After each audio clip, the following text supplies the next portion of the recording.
Afonso de Albuquerque, the greatest of Portuguese empire builders, was one of the most fascinating personalities of the 16th century. He stormed cities and built fortresses from the Red Sea to Malacca, 3,000 sea miles apart, in an attempt that almost succeeded in bringing the trade of the whole Indian Ocean under Portuguese control.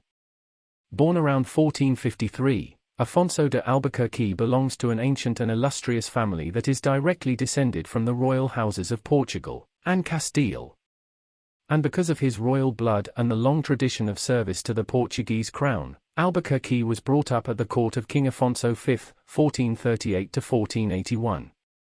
He became an intimate friend and companion of the king's son, Dom João, later to be King João II, 1481 to 1495.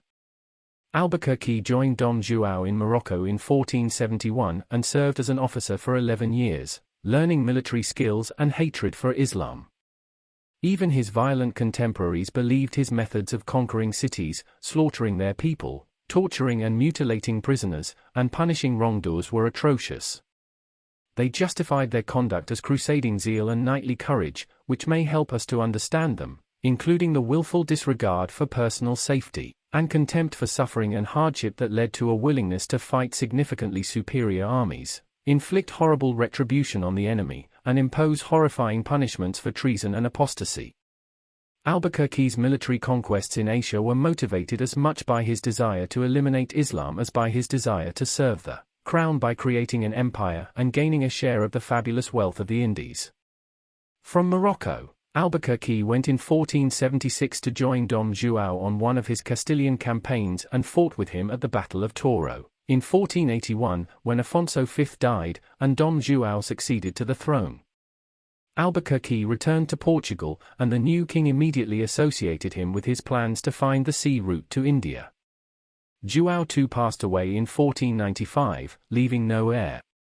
Dom Manuel I, from a distant line of succession, became king, who have had a different attitude toward Albuquerque.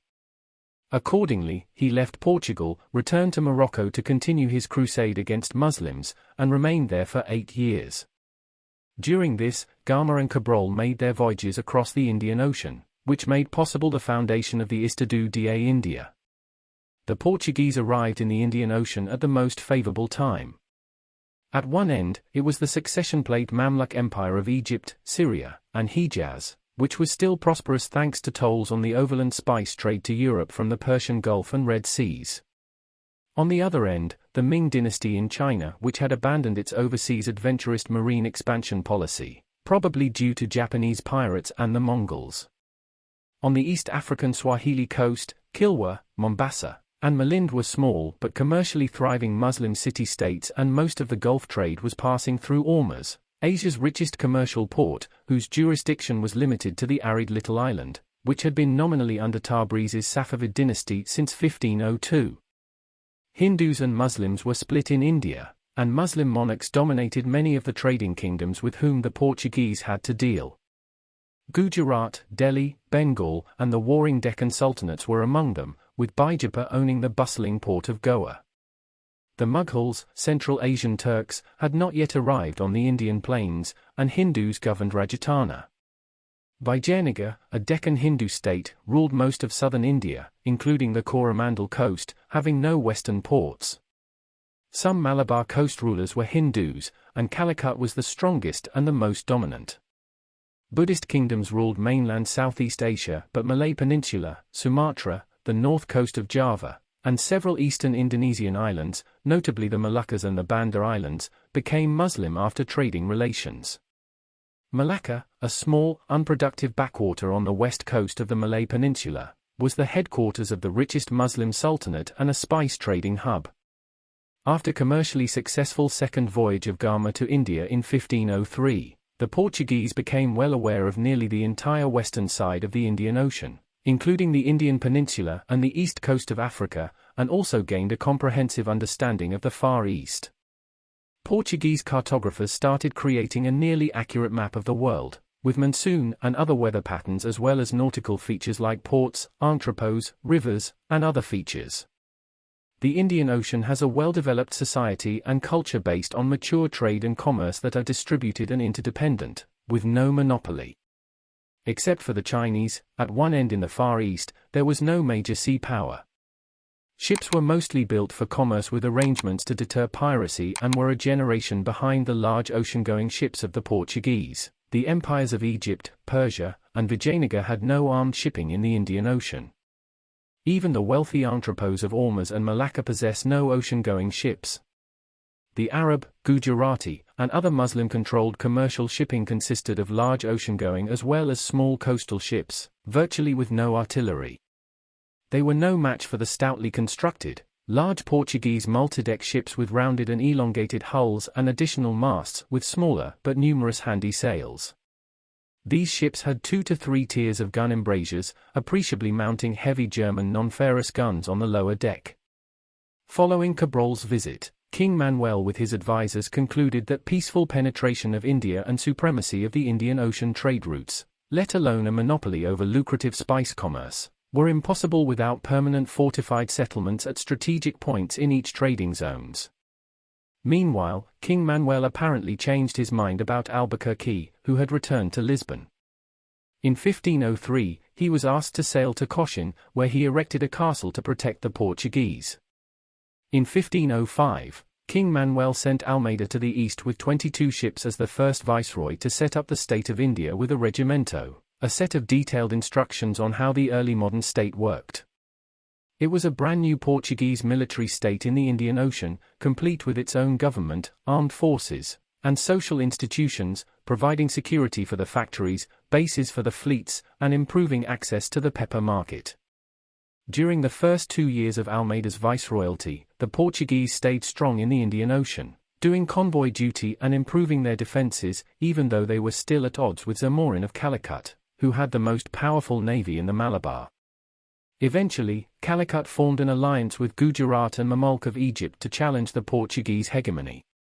But Almeida put an end to this in 1509 at the historic and decisive Battle of Diu, which neutralized the serious threat to Portugal's control of the Indian Ocean. In spring of 1506, to control distant empires and commerce by sending regular ships, King Emmanuel dispatched another fleet under the command of Tristão da Cunha, with Albuquerque as his second-in-command. They first took control of Socotra after a hard fight, with the aim of controlling the Red Sea trade. Cunha continued on to India for spice loading, leaving Albuquerque with 6 ships and 500 men to pillage the ports along Arabia's southern coast. It was a deviation from original instructions to capture the important fortified city-state of Aden, apparently due to a lack of enough forces. He seized control of Ormuz in 1506, an important trading center at the mouth of the Persian Gulf.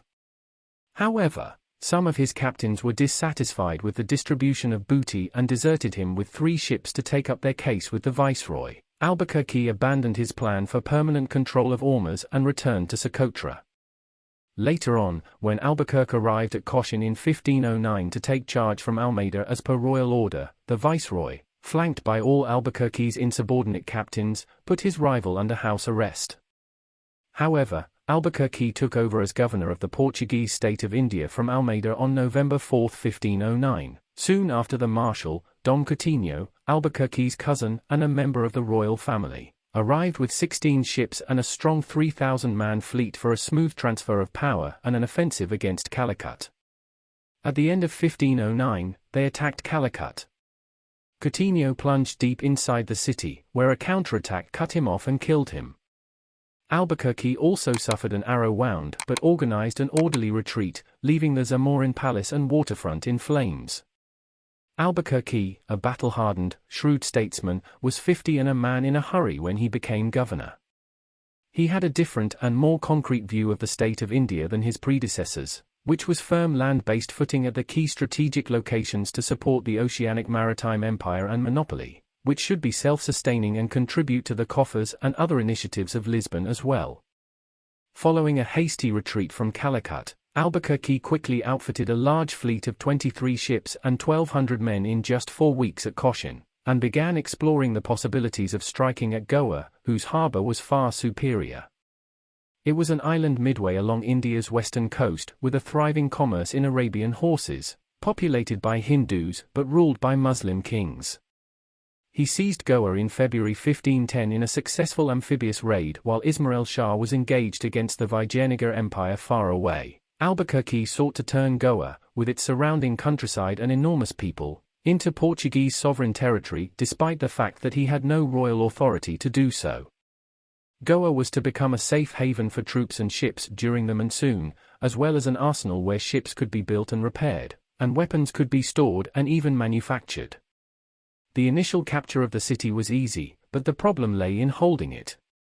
Ismail Adil Shah returned with 50,000 troops and recaptured the city. Albuquerque retreated with the ships from the riverfront to the mouth of the Mandovi River, from where he was unable to move to the high seas due to the monsoon storms and leave for Cochin. Risking his life and the threat of his fleet, Albuquerque held the position firmly through severe water, food, and mutiny crises. By December, the city had been taken back after Ismail left for more pressing inland disputes, leaving the defenders and the entire Muslim population at Albuquerque's mercy, who butchered them brutally. This added a sad new twist to the spiral of hatred and vengeance that now characterized relations between Portuguese and Muslims. In April 1511, Albuquerque gathered a fleet of 18 ships, including 3 hefty galleys, and sailed towards the Strait of Malacca. This is where the powerful and far-flung Gujaratis concluded their journey to the east to trade goods with other ethnic groups, including the Chinese, Japanese, Javanese, Klings, Bengalis, Peguans, and Arabs, who all squeezed into the narrow streets with the indigenous Malay population. The economic hub, which spanned a league along the narrow passageway between the Indian and Pacific Oceans, was built on swampy land with few natural advantages. An equally formidable military with elephants and cannons of Portuguese caliber guarded the city under the unpopular Sultan Mohammed's rule. On arrival, Albuquerque blocked the strait, and immediately asked for the safe return of Portuguese prisoners taken deceitfully by the Sultan during their earlier trip. Once again, the flexibility of an amphibious operation worked well, and they were able to maneuver, change positions, and land troops where they chose. The city fell in July 1511 after a fierce battle on land. Don Manuel became sovereign over another important possession in the east.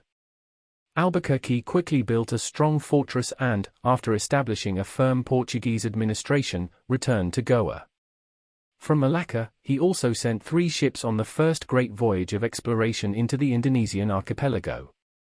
After 13 months of his longest single-location stay in Goa to shape up for the government, he turned towards the Red Sea and departed for Aden in 1513 with 27 ships and 3,000 soldiers.